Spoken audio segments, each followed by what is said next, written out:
Salut à tous, c'est Shorty, vous êtes sur l'Oxymore et aujourd'hui nous sommes avec DJ K-West. L'Oxymore, number one, you heard me? Boss. K-West, comment tu vas? Écoute, ça va super et toi-même? Ça va. On se voit aujourd'hui dans le cadre de la promo de ton album Hybride. Exact. Avant qu'on en parle et qu'on parle des aspects actuels de ta carrière, j'aurais aimé qu'on revienne au tout début. C'est un peu une tradition. Et ben, du coup, j'aurais aimé savoir comment tu as démarré la musique. C'est quoi ton premier contact avec la musique? C'est très intéressant parce que mon premier contact avec la musique, c'est à l'âge de 3 ans, je crois. Ok. Grâce à mon papa qui est dans la musique traditionnelle de la Guadeloupe. Mhm. Il m'a éduqué dans ça. Donc très très jeune, j'avais un tambour dans les mains et à Paris. Et il était vraiment très strict là-dessus parce que son but était vraiment de me transmettre mes traditions, mes origines, tout ce qui se faisait en Guadeloupe pour que je puisse l'apprendre et le connaître, quoi. Réellement. Et lui, c'est un chanteur. Mon papa, oui, il chante du gros cas, tout ce qui touche à la culture. Mhm. C'est un défendeur de la culture depuis des années. Il organise des concerts à Paris, en France. Ok. Donc, il y est a un en Guadeloupe. groupe et un collectif, Oui, le collectif qu'il a créé avec ma mère, qui ont plus de 30 ans d'existence maintenant, qui s'appelle le Bois Bandé, qui est basé à Paris. Ok. Tu vois, mais lui, maintenant, il est dans Akio, ici. D'accord. Voilà. Donc toi, du coup, tu as grandi à Paris, mais avec quand même cette base culturelle. Exactement. D'accord. C'est ça. Ok. Et est-ce que du coup, par la suite, tu as fait quoi? Tu as fait d'autres instruments? Comment? Alors, après, du coup, j'ai évolué surtout sur le gros cas. J'ai évolué à l'âge de 16 ans. J'avais la chance d'accompagner François Landrezo quand il venait faire les festivals de gros cas avec Laurent Sucab, qui est un grand aussi de Paris.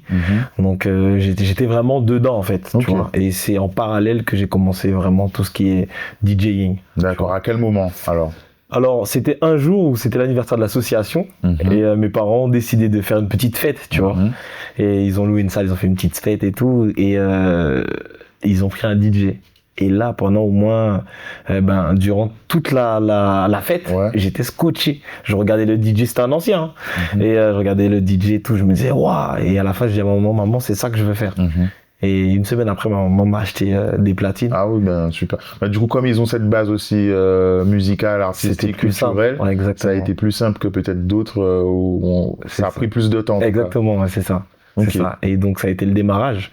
Et du coup, tu as été autodidacte, tu as essayé de faire. Si tu veux, le DJ en question, il m'a bien accompagné. D'accord, ok. C'était un proche de l'association. C'était un proche de l'association. Donc, il m'a accompagné, il m'a donné un seul cours. Et il est revenu, je crois, 6 mois après.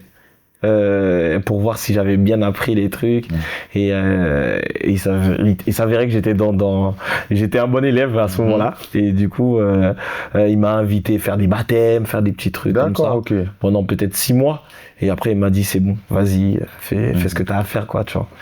Et c'est comme ça que je suis rentré dans le circuit. Ok. Et j'imagine du coup après ce cours, du coup, toi, tu fouillais, tu as commencé à fouiller aussi. Exactement, j'étais tellement dedans. Franchement, j'allumais une platine tous les jours. J'embêtais ma grande sœur à 1h du matin, je mixais, baisse le son et tout ça. J'étais à fond dedans, quoi. Ok. Et du coup, moi, je t'ai connu en tant que DJ. On a eu l'occasion de faire des trucs ensemble et tout ça. Exactement. Comment ça s'est professionnalisé? C'est avant qu'on vienne à l'aspect composition, mais tu as quand même été... dans le circuit des soirées antillaises et d'autres, mais bien sûr. le 20, etc. Ouais, à l'époque, exactement. Bien sûr. Comment ça s'est passé du coup à ce que ça devienne ton métier, quoi? Alors, ce qui s'est passé, c'est que effectivement, j'étais dans un certain rouage des soirées à Paris, mais j'étais à chaque fois dans une réflexion de me dire comment je vais faire pour pouvoir dépasser un step, parce que y a beaucoup de DJ, les Antillais sont très talentueux, surtout sur l'aspect musical, que ça soit voix, chant, ou bien même au niveau du DJing, tu vois. Ça veut dire que mon but était de me dire comment je vais faire pour pouvoir accéder aux soirées les plus tendances, les plus... Et j'ai réfléchi, et c'est à partir de ce moment-là où je me suis dit, il faut que je crée mes propres musiques pour pouvoir avoir une touche différente qu'on puisse se dire ah non mais lui on va le prendre parce qu'il fait telle ou telle chose, tu vois. Donc j'ai eu cette réflexion là et après bon bah ça a été les réseaux quoi, tu vois. En quelle année t'as eu ce déclic là et tu as vraiment commencé à composer? C'était le Covid. D'accord. C'était le Covid. Okay. C'est là où beaucoup de gens se sont remis en question, beaucoup d'artistes ont essayé d'autres choses. C'est ça. Mais en fait, avant, en réalité, ce qui s'est passé, c'est que très très jeune, j'étais producteur. Je produisais une jeune artiste qui faisait de la big en Guadeloupe il y a longtemps, Jessica Baden. Donc moi j'étais ambitieux, on se connaissait très très bien, on travaillait ensemble. Du coup, je me suis dit voilà, ça va être mon premier truc dans la musique et j'ai évolué avec Thierry Delaney, qui est un très très grand musicien de chez nous, hein, parce que c'est lui qui a fait Ancré à ton port, l'album de Marvin, c'est lui qui a fait Princess Lover, Mon Soleil, c'est lui il en a fait Kim, mon ami, il a fait énormément de hits et j'ai eu la chance qu'il accepte de travailler avec mon artiste à ce moment-là quand je lui ramène. J'avais à peine 18 ans je crois. Et c'est là où j'ai tout appris en fait musicalement parlant. D'accord. Tu vois. Et aussi les aspects business du coup, puisque la production c'est beaucoup. Exactement, je découvrais et tout, je parlais avec exactement, c'est ça. Je parlais avec des grands de la musique, MJTX ou les mecs qui ont fait vraiment énormément de choses pour le Zouk par exemple.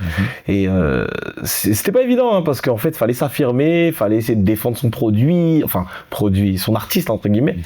Et à travers ça, je pense que ça a été une première formation pour moi, tu vois. Donc voilà. Et donc le confinement arrive et donc tu te dis bon ben on va en profiter, qu'est-ce que je vais faire? J'ai quelques notions business, tu as des notions du coup musicales depuis l'enfance. C'est ça. Et donc là tu commences à composer. C'est ça, je commence à composer, c'est-à-dire j'arrête la production et là je commence à vraiment me mettre sur les logiciels. Tu vois, grâce à Thierry Delaney qui me donne mon premier crack entre guillemets de logiciel, je l'installe et là je commence à composer, mais dans un premier aspect de remixer les morceaux. Ça a été mon premier aspect avant vraiment d'être dans la composition. Parce que mon but, c'était toujours de me dire comment j'accède au step supérieur, tu vois, en tant que DJ, tu vois. Et du coup, voilà, là où est venu mon premier titre que je diffuse sur les réseaux et qui prend de l'ampleur, quoi. Mais c'est au moment du Covid. D'accord. Au moment du Covid. Et là, tu nous parles déjà du remix de Burna Boy? Non, le tout premier remix, c'est When Haiti Meets Angola. Sur un beat afro qui avait cartonné mondialement. Et ce jour-là, je branche mon piano, j'avais acheté un petit piano, j'allume mon truc, je dis je vais faire un remix. Et je place du piano dessus, et je demande à ma petite sœur de me filmer, elle me filme. Et après, je le poste le lendemain sur les réseaux, mais c'est toujours le Covid. Hein. Et c'est là où ça prend l'ampleur, quoi. Et effectivement, j'ai déjà un peu ma réponse, ça se complète. C'est la période où TikTok, il y a eu un boom. Et effectivement, aujourd'hui, tu passes beaucoup pour ta communication sur TikTok. Ouais, exactement. Et du coup, j'imagine que ça s'est un peu enchaîné quand tu as vu tout ça, les réactions pour le morceau. Ouais, en fait, lorsque j'ai vu les réactions du morceau, c'est vrai que tout s'est enchaîné, mais je n'étais pas... En fait, je comprenais pas, parce que c'était la première fois réellement que j'avais ce genre d'engouement tout autour d'un poste, tu vois. Ça veut dire que je savais même pas quoi faire, je savais même pas je savais vraiment pas quoi faire. J'étais en mode... Pour le coup, TikTok, en tout cas, c'est super compliqué à comprendre, faut vraiment y être. Ouais, jusqu'à aujourd'hui, c'est pas évident. Moi qui suis souvent sur l'application, c'est pas évident et je ne savais pas quoi faire en fait, sauf que je me disais que il y a un truc, j'ai un créneau, il va falloir faire en sorte de fructifier le truc, quoi, tu vois. Donc et c'est d'où après je fais le last sur le Burna Boy, pareil dans la même optique de remixer les sons, tu vois. Et je vois qu'il y a encore un autre succès sur les réseaux, je me dis mais il y a quelque chose. Et ensuite après je continue avec Love Non-Titi de CK, pareil. Et c'est là où après je suis approché par une maison de disques, tu vois. D'accord, directement. Ouais. Ok. C'est là où je suis approché par une maison de disques. Et je me dis... Dans le but que tu produises avec eux, quoi. Dans le but où eux deviennent mes producteurs. Voilà, enfin que tu composes avec eux. Voilà, exactement, tu vois. Et ils me voyaient déjà en artiste. Ils disaient, mais non, et tout, ton image, ce que tu proposes et tout, c'est bien. Et en fait, eux m'ont proposé directement un contrat d'artiste, en fait. D'accord. Tu vois. Mais il faut savoir que juste avant ça, c'est une petite anecdote, hein, juste avant ça, je pars en Côte d'Ivoire parce que je voulais faire le remix de Tia. À l'ancienne, le son, faut seulement couper, faut décaler. Je sais pas si tu vois de quel son je parle. Et en fait, je contacte le producteur et je lui dis, le son, il est en train sur TikTok. Moi, je suis DJ, j'aime bien faire les remixes. Allons faire un remix officiel. Il me dit oui, et toi, etc. Mais tu sais, moi, je suis jeune dans le truc et tout. Donc, moi et mon manager, qui est encore mon manager aujourd'hui, on prend de nos propres frais et on descend à Abidjan, on y va. On y va, on se dit, on va faire le clip et tout, nanana. Tout est OK des deux côtés. Quand on arrive à Abidjan, on était parti pour une semaine. Et là, au bout de 3-4 jours, j'ai toujours pas de nouvelles du producteur qui m'avait dit oui. Et là, on commence à se gratter un peu la tête et tout. Et on va le voir. Donc, ils avaient envoyé une adresse, on va le voir. Et puis là, il vient, il nous dit oui, il nous reste 2-3 jours, je crois. Il nous dit oui, on ne sait pas si on va clipper parce qu'on aurait aimé avoir une grosse tête pour faire le featuring, pour faire le son, pour faire un featuring et pour relancer le son.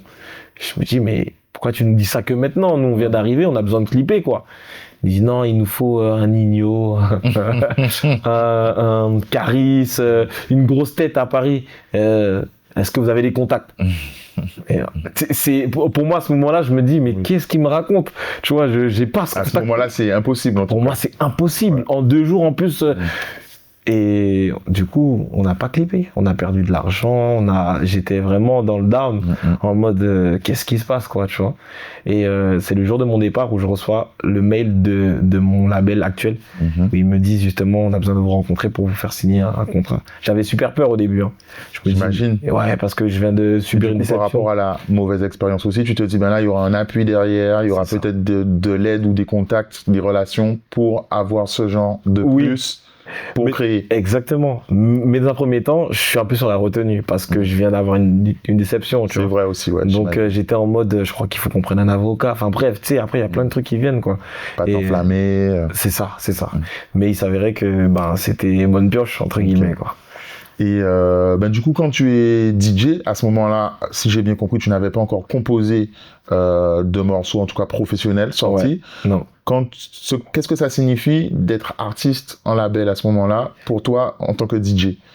Alors, c'est une belle question, parce que je pense qu'il y a une petite subtilité, dans le sens où je suis signé en artiste, mais je ne chante pas, tu vois.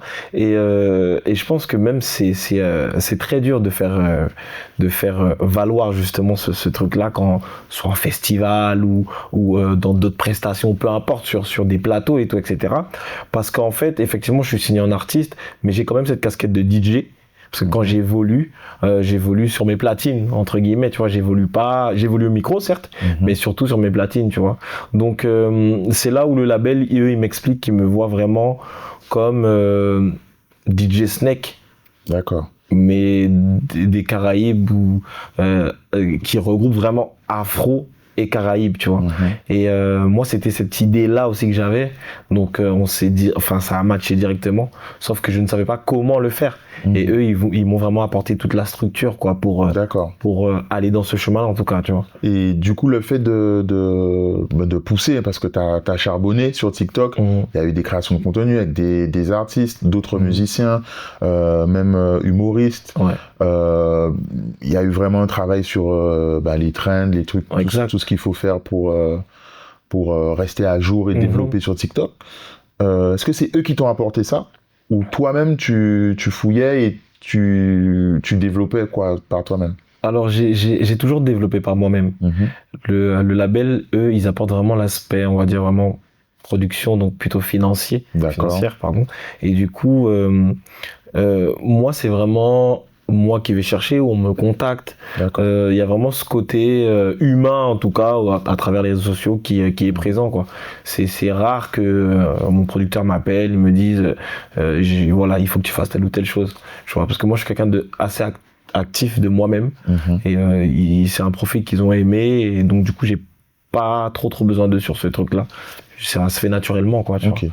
Et du coup, comment tu transformes du coup en composition? C'est pour pour bien expliquer, donc aujourd'hui, du coup, tu composes les morceaux sur lesquels tu invites des artistes. Exactement. En fait, aujourd'hui, le travail que je fais, c'est un travail de profondeur. Mon but, c'est que, étant DJ, c'est-à-dire que j'ai vraiment la réalité directe avec le public, en général, de ce que le public aime, les tendances et tout, etc. Donc moi, ce que je vais faire, c'est que avec un artiste, peu importe l'artiste, je vais essayer d'imaginer sur quel créneau musical, comment on peut le faire de la DA aussi en studio, donc les compositions également, donc ça peut être des maquettes que je fais chez moi après que je ramène au studio, on est plusieurs à travailler dessus, mais voilà, il y a vraiment tout un travail autour du morceau, c'est pas juste je compose et non, par exemple je prends l'exemple de n'importe quel artiste, MHD par exemple, j'ai n'importe quoi, si j'ai une séance avec MHD, il faut que je sache là où je dois l'emmener, en tout cas pour faire en sorte que ça marche le plus possible. C'est vraiment dans ce sens-là que je travaille. Et peu importe, après là j'ai pris MHD, mais en vrai on peut prendre n'importe quel artiste. Ouais, tu prends un peu l'univers de l'artiste, tu regardes ce qui va coller avec son identité et pour pousser pour que ça aille le plus loin. C'est ça le but, tu vois. Donc des fois je me fais aider par des top liners, je me fais aider par d'autres compositeurs aussi, tu vois. Ouais, on en voit sur tes réseaux sociaux. C'est important, c'est très important parce que la musique aujourd'hui, et ça je l'ai appris avec le fameux Thierry Delannay, il nous expliquait que par exemple un groupe comme Kassav, eux, c'était pas genre juste le compositeur, il est dans sa chambre ou il est dans son studio et il compose, non. C'était par exemple le guitariste qui vient, qui met une ligne de guitare, après ils partent, ils reviennent, enfin vraiment c'était vraiment l'esprit de groupe et en vrai de vrai comme ça que tu travailles. Voilà. C'est en fait, en tout cas c'est comme ça que j'aime travailler. Je trouve que c'est plus riche d'être plusieurs, tu vois. Parce qu'il y a des idées qui divergent et tout, et en général ça donne un bon produit, quoi. Ok. Du coup, ça nous amène, donc là, tu as sorti ton album le 6 décembre, tu me dis si je me trompe. Ouais, c'est ça, c'est exactement 6 décembre, hybride. Tu as plusieurs morceaux avec plusieurs invités. Certains sont déjà sortis, donc tu as quand même de gros artistes. Il y a des artistes tout aussi talentueux, mais peut-être en développement aussi. Exact, aussi. Comment tu arrives à voir les plus gros artistes? Est-ce que le fait d'avoir développé ta communauté sur TikTok et les réseaux sociaux en général, ça t'a permis d'avoir accès? Est-ce que c'est la production dont tu nous parlais du coup aujourd'hui? Comment ça se passe? Comment tu travailles ça? Alors, ça dépend des artistes. Il y a des artistes où le lien il a été fait à travers des discussions de labels, tu vois, manager. Après, il y a aussi à des moments quand tu vas dans des prestations, tu rencontres des artistes et le lien se fait beaucoup, aussi, tu vois. Donc à partir de ce moment-là, il suffit que la personne, le feeling passe bien, on échange les contacts et ça va vite, tu vois. Et il y a aussi à travers les réseaux sociaux. Il y a vraiment les trois aspects, tu vois. Donc selon le profil de l'artiste, selon l'artiste en lui-même. Voilà, soit c'est les réseaux, soit c'est le direct, ou soit des fois c'est les managers ou producteurs, quoi, tu vois. Ok. En parallèle, comme on l'a dit, tu as aussi des artistes en développement, aussi bien sur le projet que d'une manière générale sur TikTok, tu fais des petites collabs, des petits trucs. Donc tu fouilles aussi quand même, t'es connecté à la recherche de nouveaux talents. Exactement. Moi et mon manager, on a ce travail-là qu'on fait. Et le but, c'est aussi de pouvoir faire découvrir les jeunes talents, les gens qui ont du talent, en fait. C'est vraiment ça, parce que moi, c'est les réseaux qui ont fait que j'ai eu une certaine visibilité.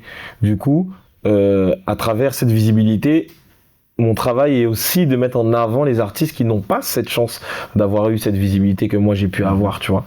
Et moi je suis très attaché à ça parce que aujourd'hui ça crée des carrières, tu vois. Quand je regarde la jeune Kadi avec qui j'ai fait le morceau Ne doute pas, aujourd'hui elle a pu voyager, elle a pu faire pas mal de choses, tu vois. Donc tant que je suis dans ce truc là, j'aimerais vraiment faire en sorte de faire découvrir un maximum d'artistes, quoi. C'est vraiment mon truc. Et du coup ton album, combien de temps ça a pris pour le préparer? Hybride, ça a pris 1 an. Okay. Ouais, ça a pris 1 an. Relativement court. Non, pour toi c'est long? Moi, j'ai trouvé ça long quand même. Ouais, j'ai trouvé ça long. Mais j'imagine quand même pour contacter les artistes, organiser des sessions, j'imagine après il faut quand même finaliser, il y a quelques allers-retours. C'est ça. En fait, ça a été le plus compliqué pour moi. Ok. Parce que j'ai 14 artistes sur le projet. Et après, voilà, c'est les disponibilités de tout le monde, de chacun. Des fois, tu fais des séances, mais la séance n'a pas donné Ouais, ce ça que a pas l'on abouti voulait. à un Voilà. morceau. Voilà, donc du coup, il faut se revoir. Et c'est ça qui a fait que ça a duré vraiment beaucoup de temps. Et je trouvais que c'était trop long pour moi, mais après il fallait aussi essayer de s'appliquer, donc je pouvais pas lâcher le truc comme ça, j'étais obligé d'aller au bout, quoi. Ouais. Comment tu as sélectionné les artistes? C'est des coups de cœur ou vraiment c'est des gens quand tu as rencontré, c'est humainement ça a été le coup de cœur ou alors tu tenais, je sais pas, Joey Doit Philly, est-ce que tu t'es dit moi je kiffe, je veux à tout prix, tu vois? Il y a eu un peu de tout, hein. Il y a eu des coups de cœur, il y a eu aussi les collabs importantes, parce que tu sais, un album, le but aussi c'est de pouvoir médiatiquement pouvoir présenter un truc qui tape l'œil, quoi, tu vois. Donc pour moi, Joey, si on peut parler de Joey Doit Philly, ça a été une collaboration que je voulais faire depuis un petit moment. Mais j'étais patient parce que je sais que la musique, c'est pas facile, tu vois. Il y a des steps à monter, tout, etc. Et quand j'ai eu l'opportunité de le faire et que on m'a dit que il était chaud pour bosser avec moi, je me suis dit, c'est une évidence parce que c'est vrai qu'il y a pas mal de compas dans ce que je fais, tu vois. Ouais. On va y revenir sur les différents genres, mais ouais. Ouais. Et c'est une évidence et pour moi, aujourd'hui, c'est une fierté pour moi. C'est une fierté parce que c'est une icône et aujourd'hui, en vrai, c'est pas tout le monde qui a eu cette chance de travailler avec lui. Et moi, je l'ai eu, donc j'en suis fier, quoi, tu vois.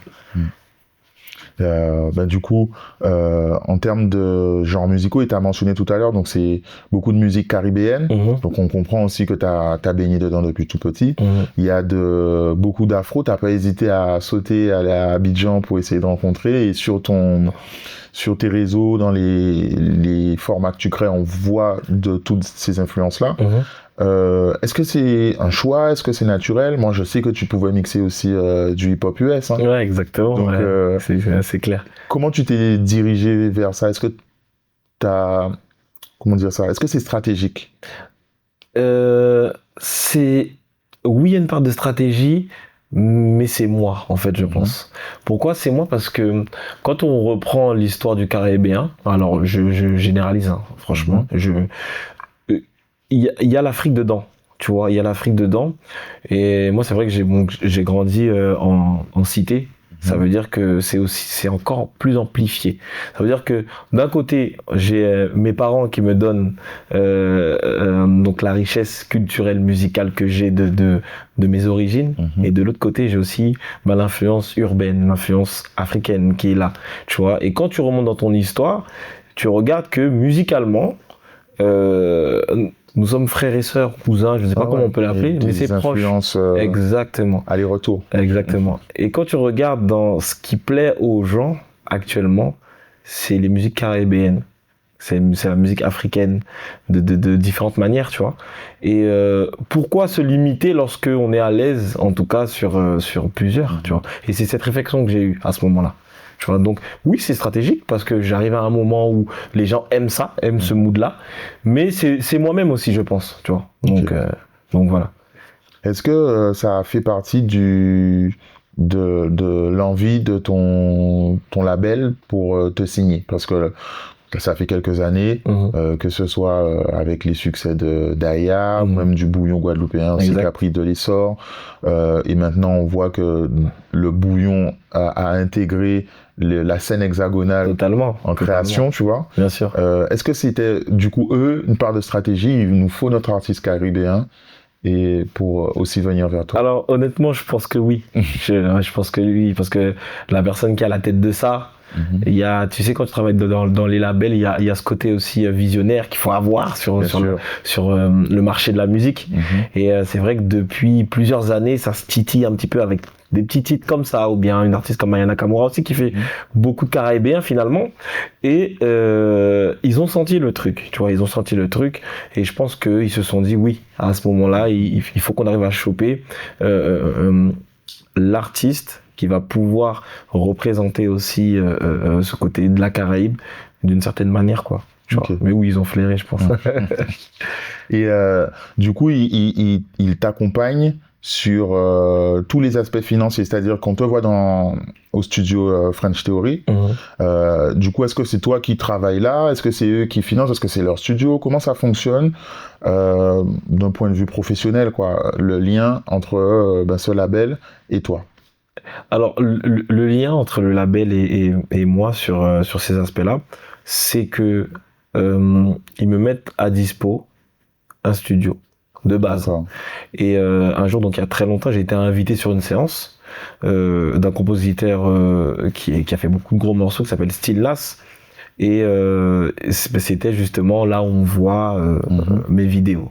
Et à la base, c'est un hôtel, tu vois. Et ouais, j'ai eu l'occasion d'y aller pour tourner des interviews, moi. Ah ouais. Et du coup, en visitant, on a vu le studio.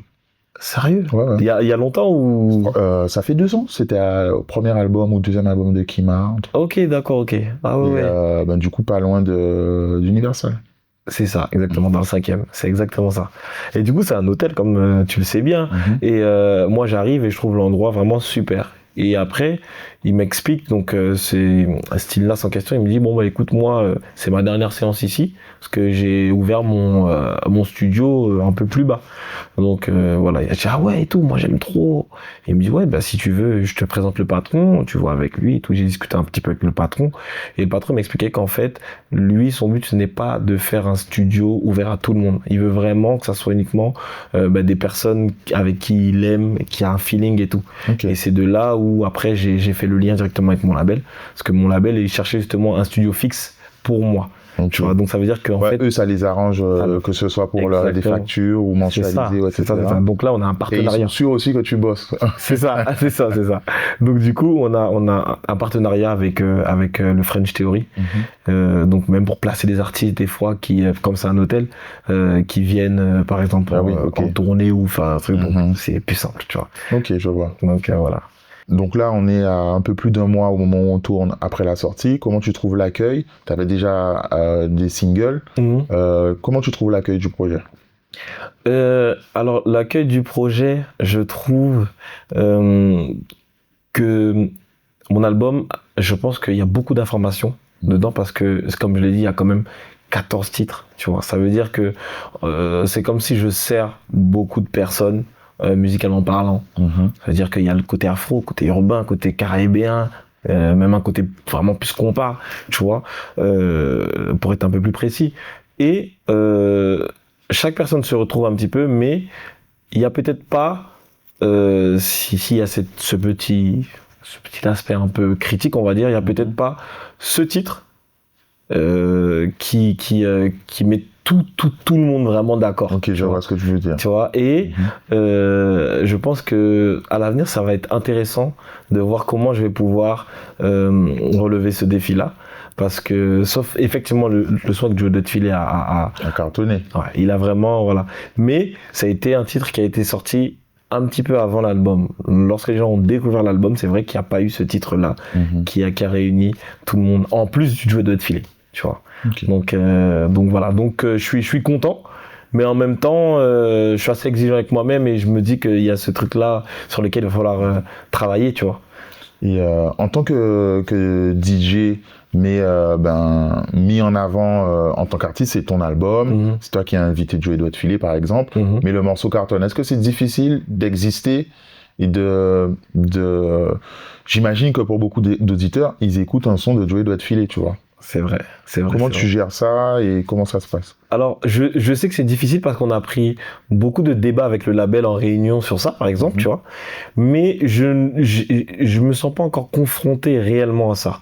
Tu vois, ça veut dire que je sais que ça existe, mais j'ai pas encore eu une situation où on me dit oui, non, mais c'est Joey, c'est pas K-West. Tu vois ce que je veux dire? Ou j'ai pas encore eu vraiment. Ouais, ça ne t'a pas été pénalisé en tout cas par non, pas encore. Mais je sais que ça existe, je sais qu'il y a des gens qui pensent ça largement, tu vois. Surtout, il a sorti un autre son juste après qui a bien fonctionné, qui a vraiment très bien fonctionné. Très bien fonctionné. Ça veut dire que oui, forcément, peut-être quand les gens ils écoutent, ils font pas attention au fait que je sois dessus, tu vois.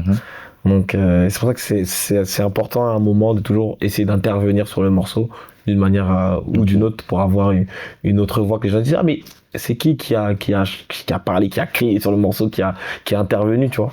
C'est ce petit truc là qui est important pour moi à chaque fois. Ok. Est-ce que tu continues la partie DJing entre guillemets pur en soirée? Est-ce que tu continues ces aspects-là? Je sais que tu as participé au festival aux Antilles. Oui. Est-ce que tu continues? Est-ce que c'est une partie mais pas moins importante mais disons secondaire après la production? Comment tu en fait tu gères? Je continue et j'arrêterai pas parce que j'aime faire ça, c'est une passion de base, tu vois.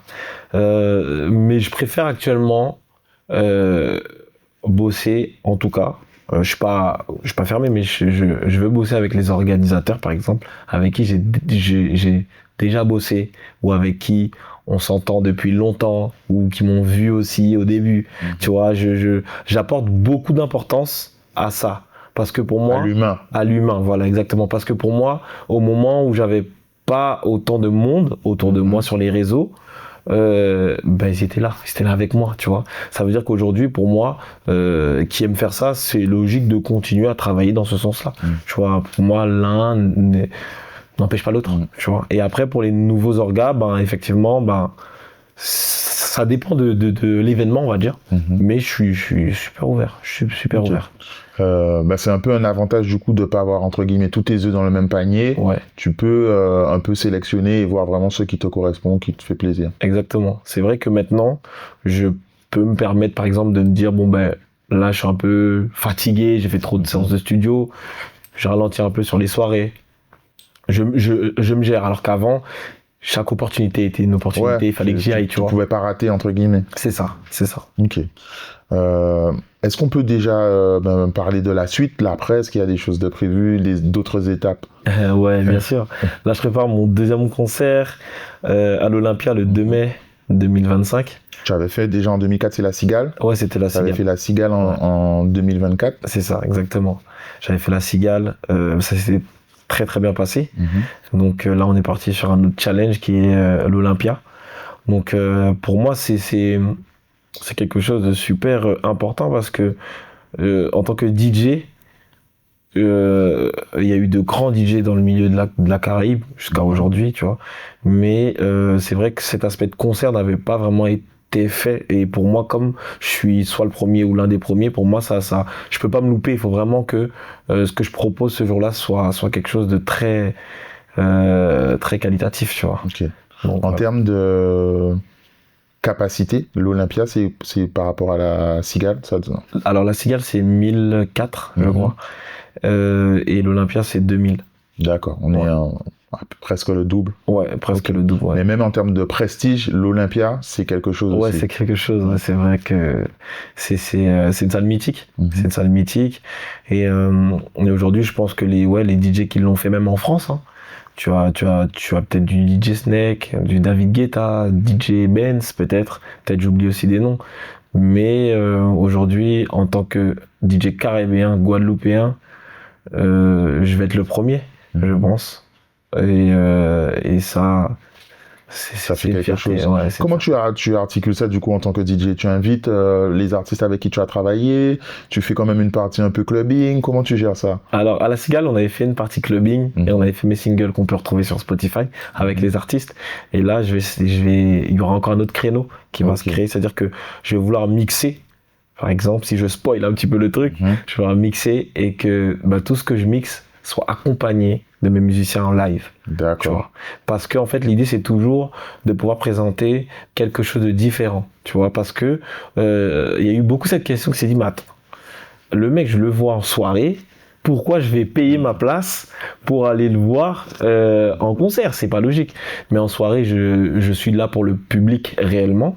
Ça veut dire que pour le bien de la soirée, c'est-à-dire que je vais pas spécialement tout le temps jouer mes titres. Je peux jouer un ou deux titres à moi. Sûr, ouais. Mais mon but, c'est de faire faire en sorte que la soirée Ouais, se les gens déroule bien. s'amusent, Voilà, le public exactement. s'amuse. Donc c'est pas spécialement tout le temps que mes titres, tu vois. Alors que là, sur un créneau de concert, c'est vraiment les personnes qui apprécient ma musique, tu vois, ma discographie, ce qu'on peut retrouver sur Spotify. Et tout autour de ça, il y a un agencement musical qui va se faire pour pouvoir faire en sorte que ce que je mixe, ça soit du live, tu vois. Donc c'est un peu le truc. D'ailleurs, je t'invite. Vas-y, c'est quelle date? C'est le 2 mai 2025. Gérable, c'est gérable. Ok, il n'y a pas de problème. Tu me diras de toute façon. Ça marche. Du coup, K-West, on a fait un peu le tour. Ouais. Est-ce qu'il y a quelque chose peut-être que tu aurais aimé rajouter dont on n'a pas parlé? J'aurais aimé rajouter le fait est que c'est vrai que j'ai travaillé avec beaucoup d'artistes non caribéens. Tu vois, j'en ai fait beaucoup. Là, sur l'album, on en retrouve un petit peu plus. Mais aujourd'hui, j'aimerais bien travailler avec les artistes de chez moi, parce que c'est important. Tu vois, je vais pas dire que ça a été stratégique, c'est que à Paris, ben voilà, on côtoie beaucoup. Il y a des opportunités. Voilà, il y a c'est des ça, trucs. c'est ça.